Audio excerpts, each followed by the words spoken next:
So already అమెరికాలో ఉంటున్న F1 ఓపీటీకి సంబంధించిన పిల్లలు కావచ్చు, స్టూడెంట్స్ కావచ్చు, స్టెమ్ ఓటీపీలో ఉన్న స్టూడెంట్స్ కావచ్చు, ఇది అడ్వాంటేజ్ అవుతుందా రాహుల్ రెడ్డి గారు?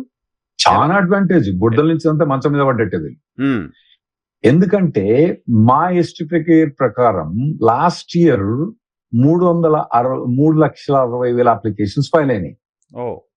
అందులో 60-70% అప్లికేషన్స్ అన్నది ఎవరు ఫైల్ చేసిండ్రు? బయట దేశం నుంచి ఫైల్ చేసిండ్రు. ఎవరైతే యుఎస్ లో లేరో వాళ్ళు ఫైల్ చేసిండ్రు.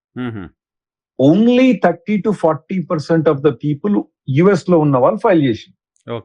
అయితే ఇప్పుడు ఏదైతే పిల్లలు ఉన్నారో F1 మీద, వాళ్ళు లాటరీ ద్వారా పోవాలి కదా. అవును, లాటరీ ద్వారా పోయినప్పుడు వాళ్ళు బయట దేశం నుంచి వచ్చే వాళ్ళ దగ్గర నుంచి కూడా కంపీట్ చేస్తారు. ఈసారి బయట దేశం నుంచి ఎవడు రాడు, వచ్చినా కూడా ఒక 500, 200, 300 మంది తప్పితే లక్షల మంది అప్లికేషన్స్ ప్రాసెస్ చేయరు, ఎవరు కూడా ఫైల్ చేయరు అన్ని పైసలు. కాబట్టి ఈసారి F1 వాళ్ళకు చాలా అడ్వాంటేజ్ అండి. మీకు వైఎన్ఆర్ గారు అర్థం కాదు, కొందరైతే 3 సార్లు 4 సార్లు అటెంప్ట్ చేసి రాని వాళ్ళు ఉన్నారు H1B లాటరీలో. వాళ్ళందరూ కూడా ఇప్పుడు కనుక జాబ్లు ఉంటే దాదాపుగా వాళ్ళకి మంచి పర్సంటేజ్ ఆఫ్ ఛాన్సెస్ వాళ్ళకి వచ్చే ఛాన్స్ ఉంది. ఎందుకంటే ఇప్పుడు మనం 60-70% కాంపిటీషన్ అవాయిడ్ చేసినప్పుడు మీకు మంచిగా ఉంటుంది. ఇంకోటి వైఎన్ఆర్ గారు కొద్దిగా యాంటీ ఇమిగ్రేషన్ ఫీలింగ్ అన్నది 2025 బిగినింగ్ కి 2026 బిగినింగ్ కు బాగా తేడా వచ్చిందండి. అది కంపెనీస్ H1B ఫైల్ చేయడం కూడా తగ్గిపోతాయని మేము అనుకుంటున్నాం. ఇంకోటి బికాస్ ఆఫ్ దట్, ఇంకోటి ఆర్టిఫిషియల్ ఇంటెలిజెన్స్ తోటి లే ఆఫ్స్ బాగా అయినాయండి. అది ఆర్టిఫిషియల్ ఇంటెలిజెన్స్ తోటి లే ఆఫ్ అయినా కొందరు అంటారు. కొందరు ఏమంటారు అంటే 2021, 22, 23 లో లెఫ్ట్ రైట్ కంపెనీలు ఇష్టం హైర్ చేసిందండి. దిక్కు దిమార ఏం లేదు, ఒకటే అండి సింపుల్. మీ జీతం ఎంత? మీరు 10 లక్షలు అనుకోండి నెలకు. వాడేమంటాడు, ఓకే నీకు 20 లక్షలు ఇస్తా, అంతే సింపుల్. ఏ మాటలు లేవు. అట్లా హైర్ చేసిన వాళ్ళు అన్నట్టు. వాళ్ళు మరి 20 లక్షలు పనికొస్తారా పనికిరారా ఏం అనవసరం, ఫస్ట్ మనకి 20 లక్షలు మనం తీసుకోవాలి. ఇప్పుడు వాళ్ళందరూ లే ఆఫ్ అయిపోయినాయి కాబట్టి ఆ కంపెనీస్ కూడా కొద్దిగా H1B ఫైల్ చేయాలంటే హెసిటేట్ చేస్తారు. ఎందుకంటే వాళ్ళు అప్పుడు ఓన్లీ ఇండియన్స్ ని కాకుండా అమెరికన్స్ కూడా లెట్ గో చేశారు. చేసింది కాబట్టి వాళ్ళ ప్రెజర్ ఏముంటుంది, అరే నేను నువ్వు అమెరికన్ ఏమో లెట్ గో చేసావు కానీ మరి ఇప్పుడు ఇండియన్ ఏమో ఎందుకు ఫైల్ చేస్తాను అని క్వశ్చన్ అడుగుతారు. కాబట్టి వాళ్ళు కూడా కొద్ది కంపెనీగా తగ్గించుకొని ఫైల్ చేస్తారని మేము అనుకుంటున్నాం. ఓకే, సో ఇప్పుడు యుఎస్ లో ఉన్న కంపెనీస్ H1B ఫైల్ చేసి బయట దేశాల నుంచి ఒక ఎంప్లాయీని యుఎస్ కు తీసుకురావడం అనేది ఇంకా అసలు ఆల్మోస్ట్ మర్చిపోవచ్చేమో మనం. అవునండి, మర్చిపోవచ్చండి. ఇంకోటి, ఆ కంపెనీ ఆ $1,00,000 పెట్టి ఒక మనిషిని పట్టుకొచ్చింది అనుకుందాం, వాడు వారం రోజుల తర్వాత ఇంకో కంపెనీ జంప్ అయితే మనం ఏం చేయలేము. ఈ కంపెనీ వాడు అంతే కదా, పెట్టుబడి అంతా పోయినట్టే.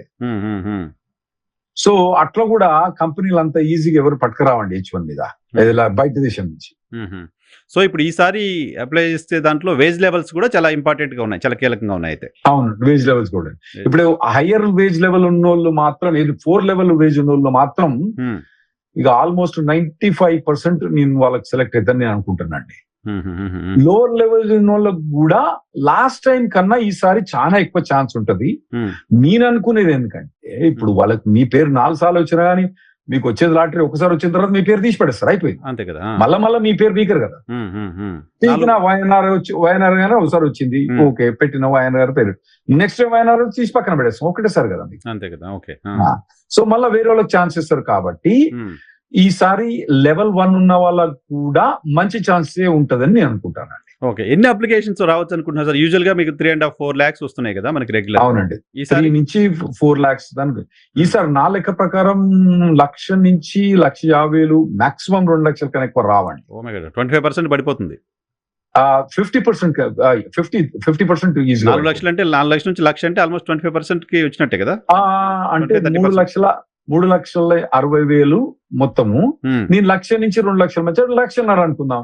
So almost about 2/3 పడిపోద్దండి. బిలో 50% పడిపోతుంది. బిలో 50% పడిపోతుంది. బిలో 50% కంపల్సరీ పడిపోతుంది. బయట నుంచి ఉన్న వాళ్ళ కాంపిటీషన్ ఉండదు కాబట్టి అక్కడ ఉండే స్టూడెంట్స్ కి నాకు తెలిసి చాలా అడ్వాంటేజ్, గోల్డెన్ ఆపర్చునిటీ. జాబ్లు ఉండాలి వాళ్ళకి, అది మెయిన్ ఇష్యూ. జాబ్ లేకపోతే ఉండదు మళ్ళీ. ఓకే, ఏదో జాబ్ లో ఉండాలి. ఏదో జాబ్ లో కాదు, ప్రొఫెషనల్ జాబుల్నే ఆ కంపెనీ ఆఫ్ జాబ్లు ఉన్నాయని కొందరు ఏమంటారు నేను ఫైల్ చేయనంటారు H1B. H1B ఫైల్ చేయనంటారు వాళ్ళు. ఓ ఈ తలకాయ నాకు ఎందుకు హెజిటేట్ చేస్తారు? ఫస్ట్ డబ్బులతో కూడింది, చాలా డబ్బులు కట్టాలి, దాదాపు $5,000-6,000 కట్టాలి. ఇంకోటి వీడు ఉంటాడో ఉండడో, ఇంకోటి ఈ H1B ఫైల్ చేసే పేపర్ వర్క్ అన్ని ప్రూవ్ చేయాలన్నట్టు. ఏంది ప్రివేలింగ్ వేజ్ పే చేయాలి వానికి, తర్వాత పబ్లిక్ నోటీస్ పెట్టాలి, తర్వాత మొత్తం పబ్లిక్ అందరికి తెలిసిపోతే వీళ్ళు H1B ఫైల్ చేస్తారండి. ఇవన్నీ బ్యాక్లాషెస్ కూడా వాళ్ళు తప్పించుకోవడానికి కూడా కొందరు ఫైల్ చేయరండి. ఒకవేళ సెలెక్ట్ కాలేదు పిల్లలు, H1B కావాలనుకున్నారు, సెలెక్ట్ కాలేదు, వాళ్ళకి ఉన్న ఆల్టర్నేటివ్స్ ఏంటి సార్? ఇప్పుడైతే ఇదివరకు ఏం చెప్పేదంటే మీరు F1 మీద కంటిన్యూ కావచ్చు, ఆ తర్వాత ఫైల్ చేసుకోవచ్చు, లేదా మీరు ఇండియా రావచ్చు మళ్ళీ H1B ఫైల్ చేసుకోవచ్చు అని చెప్పేది. ఇప్పుడు ఇండియా వచ్చే ఆప్షన్ లేదు. ఇండియా వస్తే మళ్ళీ ఇంకా పోయేది లేదు, మళ్ళీ రాలేరు కదా. సో అక్కడ కంటిన్యూ అయిపోయి ఒకవేళ H4 ఉంటే స్టేటస్ చేంజ్ చేసుకోవచ్చు, ఒకవేళ O1 ఉంటే ఓవర్ అంటే ఎక్స్ట్రాడినరీ ఎబిలిటీ పర్సన్స్ ఉన్నారు అనుకోండి, వాళ్ళు అవన్నీ చూసుకొని చేసుకోవచ్చు. కానీ చాలా మట్టుకు తక్కువ ఎలిజిబిలిటీ ఉంటారు అందరూ. సో అక్కడే F1 మీద కంటిన్యూ అయితే మాత్రం మళ్ళీ నెక్స్ట్ టైం ఛాన్స్ ఉంటుంది, వాళ్ళకి బెటర్ ఛాన్స్ ఉంటుంది. Okay okay. గ్రీన్ కార్డ్ పైన ఇంపాక్ట్ చూపిస్తుందా ఇప్పుడు ఈ అప్లికేషన్స్ తగ్గడం కావచ్చు, H1B కొత్తగా ఈ కొత్త నిబంధనలు కావచ్చు? ఈ పర్టికులర్ గా 100,000 అన్నది కానివ్వండి, ఈ లాటరీ సిస్టమ్ కానీ గ్రీన్ కార్డ్ మీద పెద్ద ఏం చూపెట్టదండి. ఎందుకంటే గ్రీన్ కార్డ్ అన్నది వాళ్ళు ఎప్పుడో పాతకపోయి ఎప్పుడో ఫైల్ చేసిన వాళ్ళు ఉన్నారు. ఇప్పుడు లిస్ట్ ఎక్కడ నడుస్తుందండి? 2012, 2013 లో ఫైల్ చేసిన వాళ్ళు గ్రీన్ కార్డ్ వస్తుంది. 15 years బ్యాక్ ఉన్నాం ఇంకా. అంటే అది అట్లా ఉండదండి. ఇప్పుడు అది 15 years బ్యాక్ అని ఉండదు అన్నట్టు. అది ఎట్లుంటది అంటే ఒకవేళ ఇప్పుడు కనుక ఫైల్ చేస్తే 15 years తర్వాత వస్తుందా అంటే రాదు. ఓకే, అది పెరగొచ్చు ఇంకా. ఎందుకంటే 2015, 2013 లా 2010 ఉండే, అంటే 3 ఏళ్ల బ్యాక్లాగ్ ఉండే. 3 ఏళ్ల నుంచి ఇప్పటికి ఎంత బ్యాక్లాగ్ వచ్చింది? 13 years బ్యాక్లాగ్ వచ్చింది. అంటే పోతా అంటే ఇది పెరుగుతా పోతుంది. ఇక ప్రాక్టికల్ గా చెప్పాలంటే వైఎన్ఆర్ గారు, ఒకవేళ గనక ఇప్పుడు కొత్తగా పోయి గ్రీన్ కార్డు గనక EB2, EB3 ఇది మేజర్ కేటగిరీలో మనం ఫైల్ చేస్తే వాడు ఇప్పుడు బతుకున్న కాలంలో మాత్రం రాదు. మరి ఇప్పుడు బతుకున్న కాలంలో ఎందుకు రాదంటే మరి నేనేమనుకుంటానంటే వీడు 100 ఏళ్ళు చచ్చిపోతారులే అనుకుంటాను నేను. మరి కొత్తగా మెడికల్ టెక్నాలజీ వచ్చి వీళ్ళు 200 ఏళ్ళు లాగదీస్తే మరి నేను చెప్పలేను. ఓకే, 100 ఏళ్ళు బతికిన వాళ్ళకైతే రాదు, 100 ఏళ్ళు బతికిన వాళ్ళకైతే రాదు. That is clear.